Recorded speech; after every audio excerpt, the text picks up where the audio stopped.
রান্নার গ্যাসের দামে দাউ দাউ করে আগুন। আজ থেকে এক লাফে প্রায় 1000 টাকা বাড়ল দাম।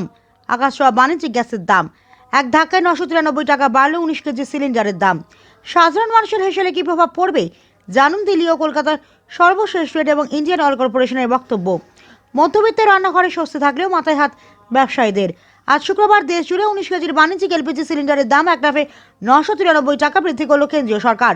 দাম বাড়ার ফলে রাজধানী দিল্লিতে 19 কেজির একটি বাণিজ্যিক সিলিন্ডারের দাম দাঁড়িয়েছে 3071 টাকা 50 পয়সায়। তবে স্বস্তির খবর এই যে 14.2 কেজির গার্হস্থ্য রান্নার গ্যাসের দামে কোনো পরিবর্তন করা হয়নি। ফলে সাধারণ মানুষের মাসিক বাজেটে এখনো বাড়তি টান পড়ছে না। ইন্ডিয়ান অয়েল কর্পোরেশনের মতে পশ্চিম এশিয়ার ক্রমবর্ধমান উত্তেজনার কারণে বিশ্ববাজারে জ্বালানি সরবরাহ ব্যাহত হওয়ার আশঙ্কা তৈরি হয়েছে। আন্তর্জাতিক বাজারে তেলের দাম বাড়লেও দেশের প্রায় 33 কোটি গার্হস্থ্য গ্যাস গ্রাহককে সেই আঁচ থেকে রক্ষা করতে এবং এই ভারসাম্য বজায় রাখা হয়েছে। গার্হস্থ্য এলপিজি সিলিন্ডার, পেট্রোল, ডিজেল এবং আভ্যন্তরীণ বিমানের জ্বালানির দাম, বাল্ক ডিজেল এবং আন্তর্জাতিক ফ্লাইটের জ্বালানির দাম বাড়ানো হয়েছে।